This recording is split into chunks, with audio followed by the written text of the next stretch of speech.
Hello students, स्वागत है आपका फिजिक्स विथ इलेक्ट्रॉनिक्स पाठशाला में।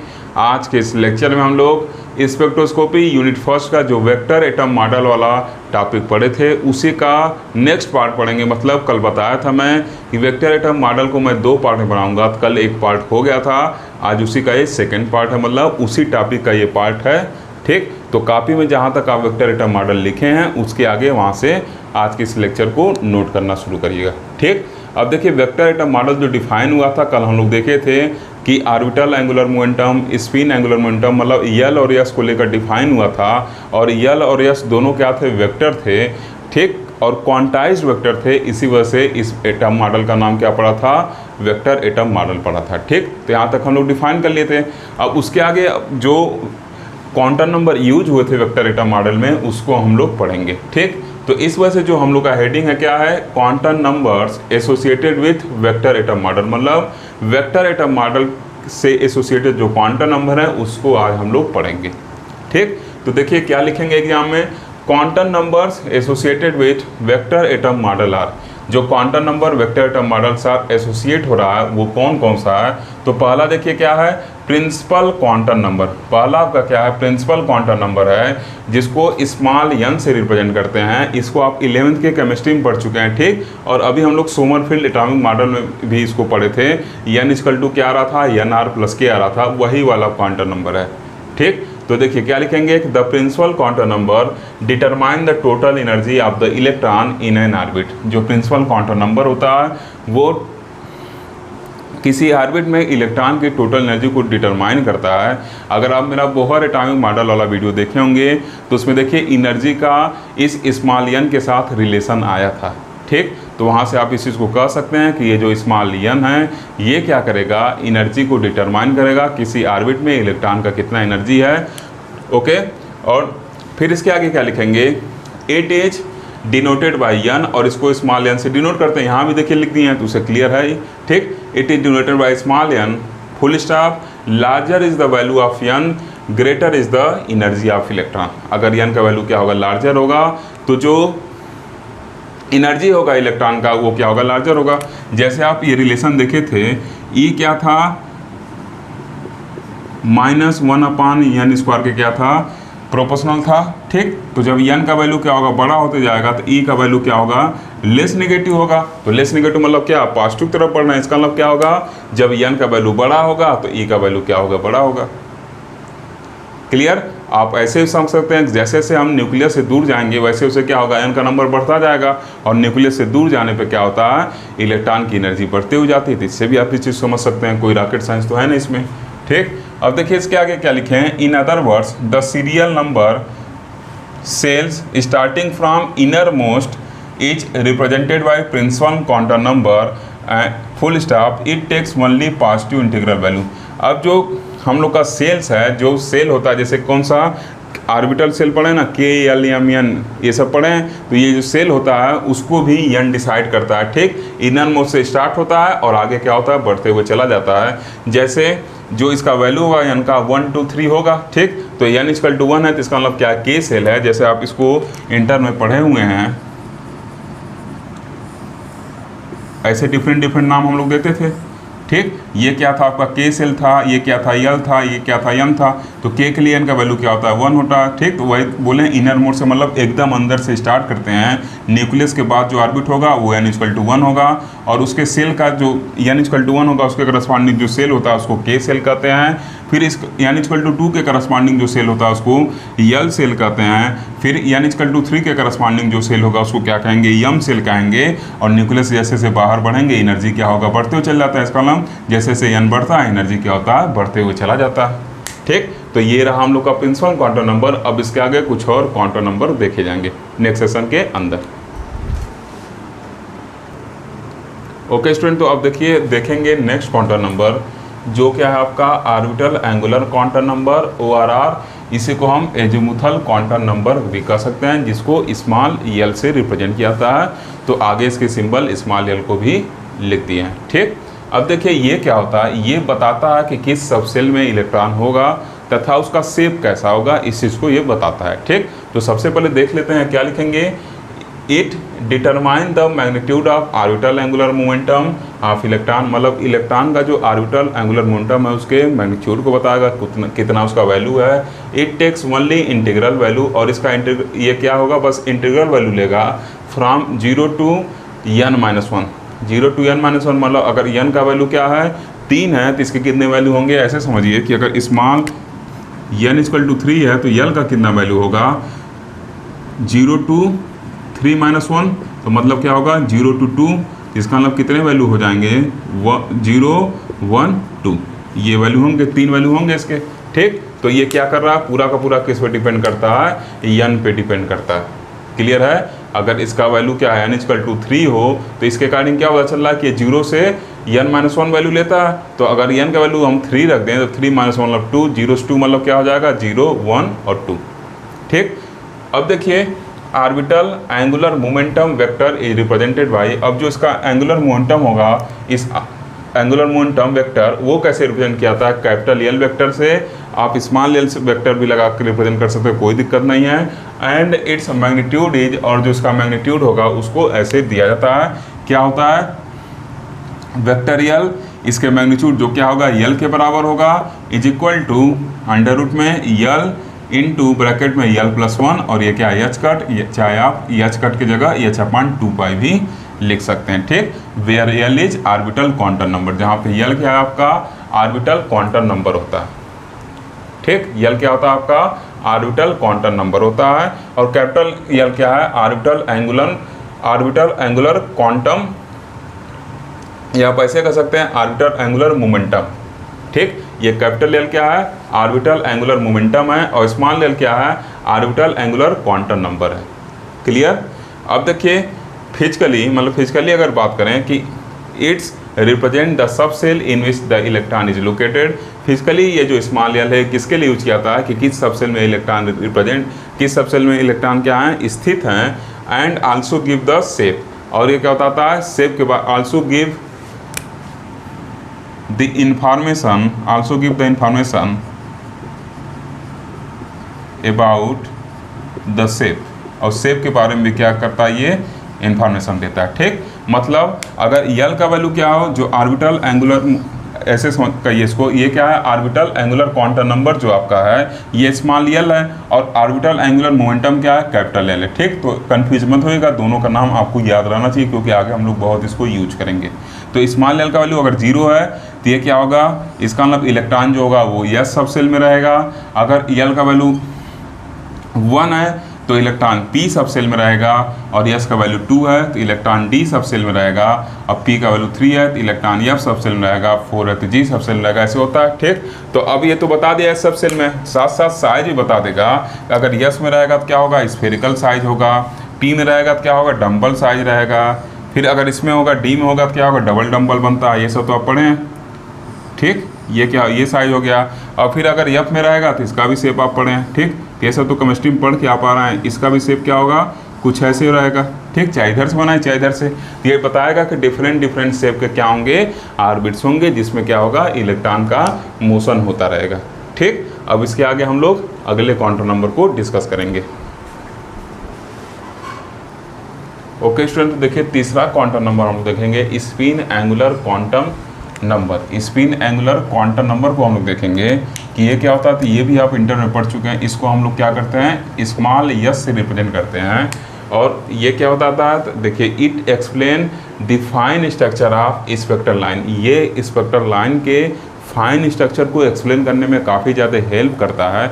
आगे जब हम लोग नेक्स्ट चैप्टर में फाइन स्ट्रक्चर वगैरह पढ़ेंगे तो उसमें देखिएगा इसका काफ़ी ज़्यादा यूज होगा। ठीक, अब देखिए it determines the magnitude off spin angular momentum, ये स्पिन एंगुलर मोमेंटम का जो मैग्नीट्यूड होता है वो डिटरमाइन करता है, मतलब इसके हेल्प से हम डिटरमाइन करते हैं। जो फार्मूला क्या देखिए अंडर रूट यस, फिर ब्रैकेट में यस+1 से इसका मल्टीप्लाई यस का, और बाहर क्या एच कट है, मतलब अगर हमको यस का वैल्यू पता हो तो हम क्या कर सकते हैं स्पिन एंगुलर मोमेंटम वेक्टर जो कैपिटल यस है उसको हम क्या कर सकते हैं निकाल सकते हैं, मतलब टोटल अब मिला जुला कर ये कह सकते हैं कि स्पिन एंगुलर मोमेंटम यस को निकालने में क्या होता है इस स्मॉल यस का रूल होता है, मतलब इसी के हेल्प से हम क्या करते हैं निकालते हैं।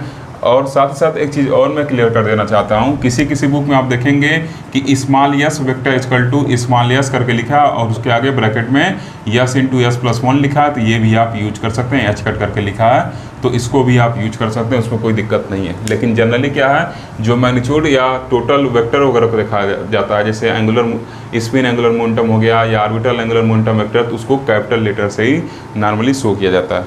ठीक, अब देखिए यस का वैल्यू क्या होगा, इसका वैल्यू जो होगा हाफ वैल्यू होगा।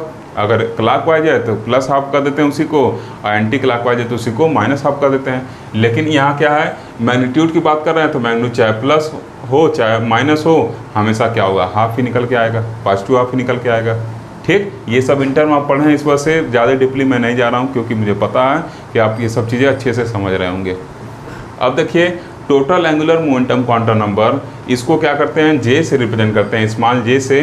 ठीक, देखिए क्वांटम नंबर जब आएगा तो स्मॉल जे से रिप्रेजेंट करेंगे, और जब टोटल मैग्नीट्यूड की बात करेंगे तो उसको कैपिटल लेटर से यूज करते हैं।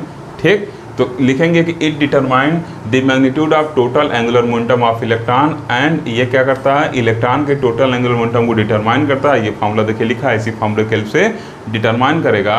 एंड डिनोटेड बाय स्मॉल जे, और स्मॉल जे से डिनोट करते हैं the total angular momentum vector is represented by capital J vector and its magnitude is given है, और उसके मैग्नीट्यूड को ऐसे देते हैं। तथा दूसरा जो इसका मैग्नीट्यूड है, आप इसको ऐसे भी लिख सकते हैं कि जो कैपिटल जे वेक्टर होता है उसको, जो कैपिटल जे वेक्टर है वो क्या होता है, यल प्लस एक्स का क्या होता है, सम होता है। ये भी कहीं नोट कर लीजिएगा मार्जिन वगैरह में, ताकि अगर ऐसा दिखे तो आप कन्फ्यूज ना हो। ये क्या आपका टोटल एंगुलर मोमेंटम वेक्टर है, ये ऑर्बिटल एंगुलर मोमेंटम वेक्टर है, और ये स्पिन एंगुलर मोमेंटम वेक्टर है। इन दोनों के सम के बराबर होता है। तो ऊपर कॉपी में कहीं मार्जिन होता है ना ऊपर जगह, वहाँ इसको नोट कर लीजिएगा। ठीक, अब देखिए जो total angular momentum quantum number J, वो कौन कौन सा वैल्यू ले सकता है, तो यल प्लस यस से लेके यल माइनस यस तक का वैल्यू ले सकता है। ठीक, ये चीज़ हम लोग इसलिए पढ़ रहे हैं, इसको आगे बहुत ज़्यादा यूज करना है, तो इस वजह से ये सब चीज़ सीरियसली पढ़िए। आपको लग रहा होगा आसान है, पढ़ने की जरूरत नहीं है, लेकिन आगे बहुत यूज होगा, इस वजह से इसको हम लोग पढ़ रहे हैं। तो सीरियसली पढ़ते हो चलिए।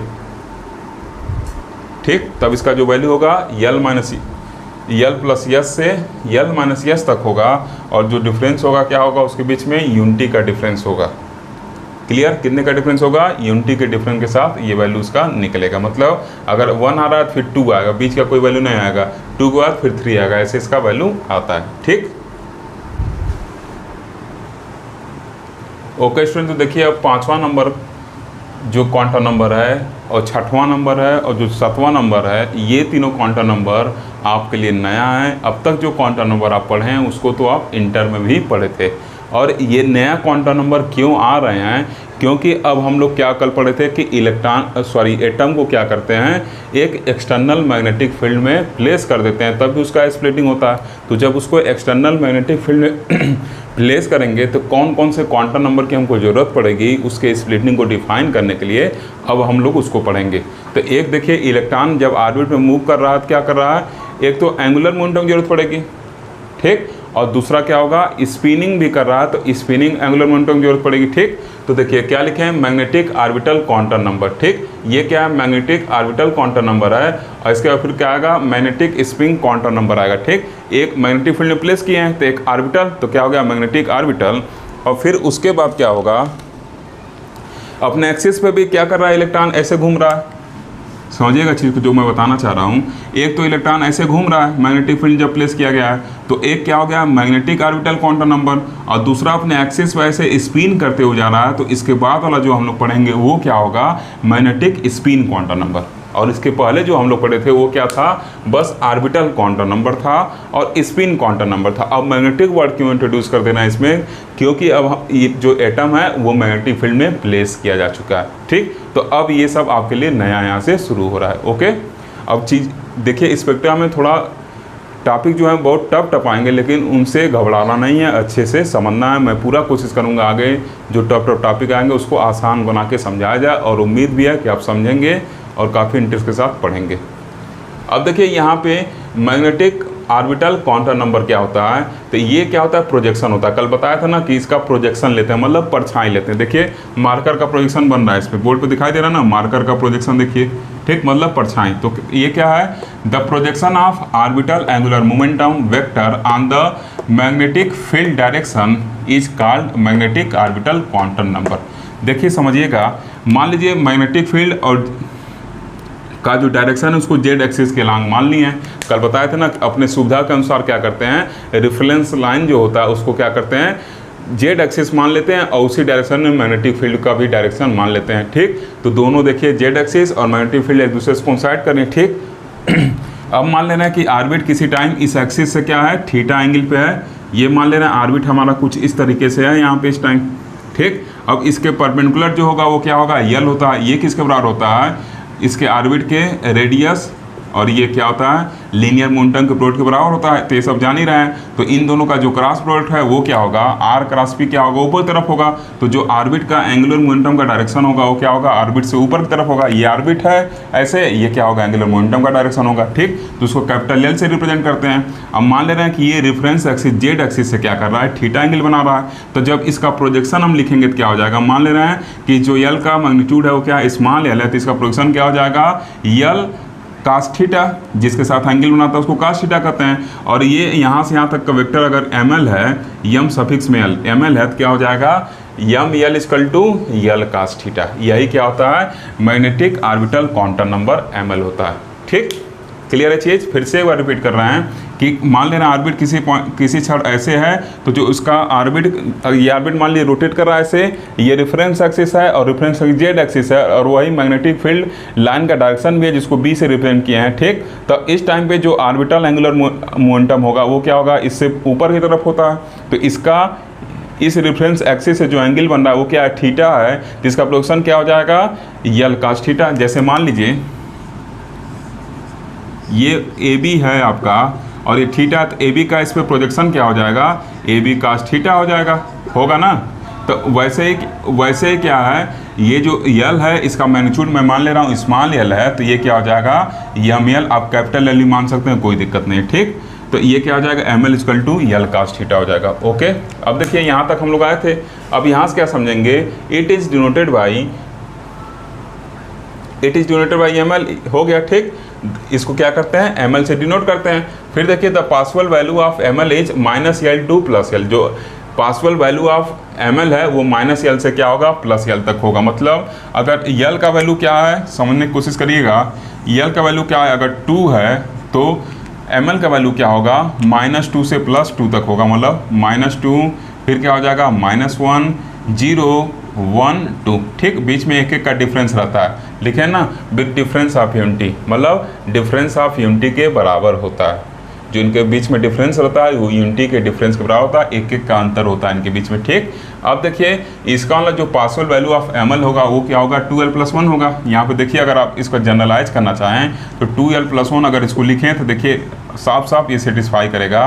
कितने नंबर आ रहे हैं, 1 2 3 4 5 आ रहे हैं। अगर l इक्वल टू 2 डायरेक्ट इसमें पुट कर दें तो 2 × 2+1, तो ये भी क्या बता देगा कि टोटल 5 नंबर होंगे किसके, एम एल के।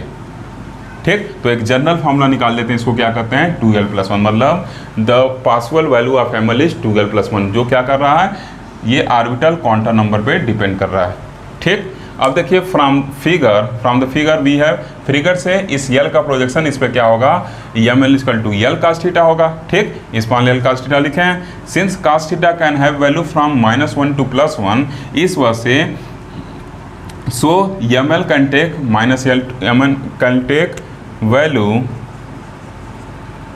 वैल्यूज फ्रॉम, ठीक सही से लिखिएगा आप इसको, values from -l to +l with the difference of unity. ठीक, अब आपको पता चला होगा ये वैल्यू कैसे आया है, उसको देखिए फिगर से मैं नीचे बता दिया। इस फिगर से तो आपको क्लियर हो गया होगा कि उसका वैल्यू -l से +l आया। क्यों आया है, क्योंकि कास थीटा का वैल्यू जो होता है -1 सबसे मिनिमम होता है और +1 क्या होता है, मैक्सिमम होता है। तो इसका मतलब ये या तो -1 होगा या तो +1 होगा। तो जब -1 होगा तो क्या हो जाएगा, एम एल का वैल्यू -l होगा, और जब +1 होगा तो एम एल का वैल्यू क्या होगा, +1 होगा। तो इसका मतलब एम एल का जो पॉसिबल वैल्यू है वो -l से +l तक ही है। ठीक, और उनके बीच का गैप क्या रहेगा, एक का गैप रहेगा, ऊपर ही बता चुके हैं, तो वह लिखे हैं विद डिफरेंस ऑफ यूनिटी। ठीक, अब देखिए अगर यल का वैल्यू 3 है तो possible value of M L क्या होगा, इस फॉर्मूले में वैल्यू पुट करेंगे तो 2 × 3+1, मतलब 3 2 6 +1 7 हो गया। तो पॉसिबल वैल्यू क्या हो गया, 7। और कैसे रिप्रेजेंट किया जाएगा, -l से +l। तो -l क्या है, यल का वैल्यू 3 है तो -3 से +3 तक जाएगा, तो -3 में से फिर एक का डिफरेंस है, तो इसमें से एक क्या करेंगे, डिफरेंस जब एक का करेंगे तो -2 आएगा, फिर एक का डिफरेंस -1, फिर एक करेंगे 0, फिर उसमें एक का डिफरेंस आएगा तो 1 हो जाएगा, फिर एक का डिफरेंस आएगा 2, फिर एक का आएगा 3, ऐसे क्या होगा -3 से 3 तक पहुंचेगा। ठीक, अब इसका हम लोग प्रोजेक्शन देखेंगे नेक्स्ट सेशन के अंदर, तब फिर अगले क्वांटम नंबर पे चलेंगे। ओके स्टूडेंट, तो देखिए अब जो ये एमएल का प्रोजेक्शन हम लोग सीखे थे, कैसे सीखे थे कि मान लीजिए ये क्या करेंगे, जेड एक्सिस है उसी को मैग्नेटिक फील्ड लाइन से कोइंसाइड कर देंगे, मतलब जो मैग्नेटिक फील्ड लाइन उसको जेड एक्सिस पर रखेंगे, और ये हम लोग का ऑर्बिट था, एंगुलर मोमेंटम डायरेक्शन ये था, इसी का प्रोजेक्शन ले लिए थे, तो क्या हो गया था एम एल इक्वल टू, ये मतलब इसका जो प्रोजेक्शन आ रहा था यही क्या आ रहा था हम लोग का, एम एल इक्वल टू यल का शीट आ रहा था। उसी तरीके से अब इसका प्रोजेक्शन कैसे शो करेंगे इसको देखा जाएगा। ठीक, तो सबसे पहले क्या करेंगे, एक जेड एक्सिस लेंगे और उस जेड एक्सिस से क्या करेंगे, मैग्नेटिक फील्ड को कोइंसाइड कर देंगे। ठीक, उस जेड एक्सिस से मैग्नेटिक फील्ड को क्या कर देंगे, कोइंसाइड कर देंगे। तो ये मान लीजिए हम लोग क्या है, जेड एक्सिस है और इसी से क्या कर दे रहे हैं, मैग्नेटिक फील्ड को कोइंसाइड कर दे, मतलब ये क्या हो गया आपका मैग्नेटिक फील्ड हो गया। ठीक, अब देखिए एम एल का जो वैल्यू है क्या है, -3 से +3 तक है, तो नीचे क्या है, ये अगर 0 माने तो नीचे क्या होगा माइनस वाला, ऊपर क्या होगा प्लस वाला, तो -3 -2 -1 1 2 3 ऐसे शो कर दिए हैं। ठीक, अब देखिए क्या लेंगे, इसी का प्रोजेक्शन ले लेंगे। ठीक, तो यहाँ देखिए क्या होगा, ये अगर प्रोजेक्शन इसका लेते हैं, फिगर थोड़ा आप लोग सही बनाइएगा स्केल के हेल्प से, इसका क्या होगा प्रोजेक्शन ऐसे आएगा, तो ये क्या हो जाएगा, एम एल इक्वल टू 1 वाला प्रोजेक्शन हो जाएगा। ठीक, ये क्या होगा कैपिटल एल वेक्टर। अब देखिए जो M L equal to 0 corresponding जो एंगुलर मोमेंटम वेक्टर है वो क्या होगा, यल वाला होगा। ठीक, अब देखिए इसके करस्पॉन्डिंग जो प्रोजेक्शन होगा क्या होगा, मान लीजिए ये आपका क्या है, कैपिटल यल वेक्टर है, तो इसका जो प्रोजेक्शन होगा कुछ ऐसे होगा। ठीक, अब इस 3 के करस्पॉन्डिंग क्या होगा प्रोजेक्शन, तो इसके करस्पॉन्डिंग प्रोजेक्शन क्या होगा, ये होगा। ठीक, तो मतलब अब देखिए इस यल का जब एम एल का वैल्यू क्या है, ये एम एल का वैल्यू क्या है 0 है, ये एम एल का वैल्यू क्या है 0 है, ये 1 है, ये 2 है। ठीक, तो इसका प्रोजेक्शन क्या होगा, जब इसका प्रोजेक्शन निकाल लेते तो यहाँ डॉटेड लाइन खींच के ये वैल्यू प्रोजेक्शन वाला निकल रहा था, तो ऐसे डॉटेड लाइन खींचें तो इसके करस्पॉन्डिंग प्रोजेक्शन वैल्यू क्या हो गया, ये हो गया, फिर इसके करस्पॉन्डिंग पूरा ये हो जाएगा, फिर इसके करस्पॉन्डिंग पूरा ये क्या हो गया, प्रोजेक्शन वाला वैल्यू हो गया। ठीक, तो इसी तरह एम एल का वैल्यू निकाला जाता है। अब देखिए क्या होगा, -1 के लिए जब निकालेंगे तो क्या हो जाएगा, ये मान लीजिए हम लोग का क्या एंगुलर मोमेंटम वेक्टर है, इसका इस एक्सिस से कितना एंगल बन रहा है इस चीज़ को निकाल लेंगे। ठीक, मतलब कितना इससे प्रोजेक्शन है, क्या करेंगे यहाँ से डॉटेड लाइन खींचते हैं और इस पे शो कर देते हैं, तो ये देखिए क्या आ गया, इसका प्रोजेक्शन आ गया। फिर इसका जो प्रोजेक्शन निकाला जाएगा 2 का, इसका जो प्रोजेक्शन होगा आप स्केल से बनाएंगे सही बनेगा, हाथ से उसे बिना स्केल के सही नहीं बन रहा है, तो ये क्या हो जाएगा, देखिए वैसे कोशिश कर रहा हूँ सही बने, ये 2 का यहाँ पे है। ठीक, इसका जो प्रोजेक्शन लेंगे तो क्या होगा, डॉटेड लाइन खींचेंगे, अब ये जो पूरा वैल्यू हो गया क्या हो गया, इसका प्रोजेक्शन हो गया। अब देखिए यहाँ पे 3 है, तो यहाँ पे जो इसका प्रोजेक्शन आएगा कुछ ऐसे आएगा, इसका जो प्रोजेक्शन आएगा कुछ ऐसे आएगा। ठीक, ये क्या हो गया, एम एल इक्वल टू -3 पर इसका प्रोजेक्शन हो गया। ठीक, ये क्या हो गया आपका, ये लाइन ना बनाइएगा, ये जो लाइन में बनाए उसको ना बनाएगा, समझाने के लिए बना रहा हूँ।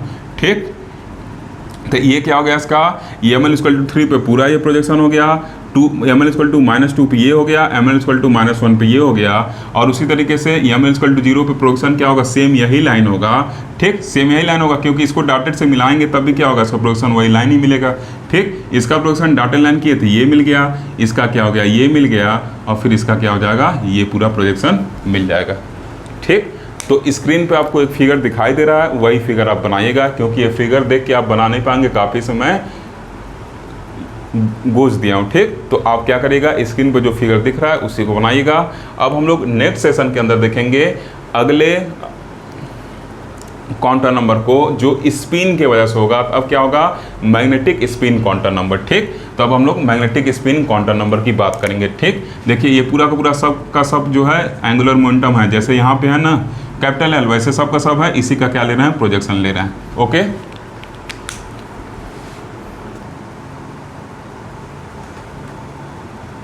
ओके स्टूडेंट, तो अब देखिए हम लोग नेक्स्ट नंबर और देखेंगे। ये किसके वजह से आ रहा था कि मैग्नेटिक फील्ड के प्रेजेंस ऑफ एटम रखा जा रहा था, स्पिनिंग भी कर रहा है इलेक्ट्रॉन अपने एक्सिस पे, तो अब कौन सा क्वांटम नंबर हम पढ़ेंगे? Magnetic spin quantum number. अब पिछला एंगुलर क्वांटम नंबर पढ़े थे, magnetic angular quantum number, electron जो मूव कर रहा था, ऐसे ऐसे इलेक्ट्रॉन चल रहा है ऑर्बिट में, और ऐसे ऐसे क्या हो रहा है, घूमते हुए भी चल रहा है, तो स्पिनिंग भी कर रहा है और ऐसे ऐसे ऑर्बिट में चल भी रहा है। ठीक, तो अब क्या हो जाएगा, एक नया quantum number magnetic spin quantum number आएगा। और ये क्या होता है, जो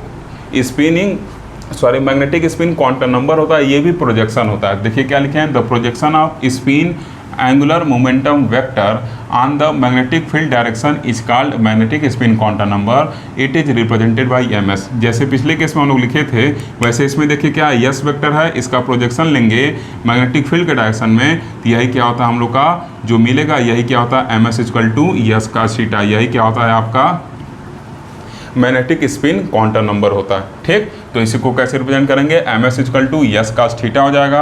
और चूंकि कास थीटा का वैल्यू -1 से +1 तक होता है, इसका मतलब एम एस का वैल्यू -s से +s तक होगा। लेकिन पिछले केस में जब हम लोग पढ़े थे स्पिन क्वांटम नंबर, तो एस का वैल्यू क्या पढ़े थे, हाफ होता है, तो इसका मतलब क्या होगा, यस जो एम एस का वैल्यू होगा वो क्या होगा, -½ टू +½ होगा, क्योंकि एस का वैल्यू क्या होता है, केवल हाफ होता है। तो जो एम एस का वैल्यू हो जाएगा -s से +s है, इसका मतलब क्या होगा, एस का जो वैल्यू होगा एक -½ होगा और 2 नहीं रहेगा, एंड +½ रहेगा, बस 2 पॉसिबल वैल्यूज़ के होंगे। तो वही लिखे हैं, 10 ms can take value from -s to +s with the difference of unity, but s has only 1 value half, so that ms has only 2 value, इसलिए ms के पास 2 वैल्यू होंगे, कोई भी केस हो, क्या +½ और -½ ठीक। अब इसके आगे हम लोग नेक्स्ट सेशन में सबसे लास्ट क्वांटम नंबर देखेंगे और उसके बाद हम लोग का वेक्टर एटम मॉडल फिनिश हो जाएगा।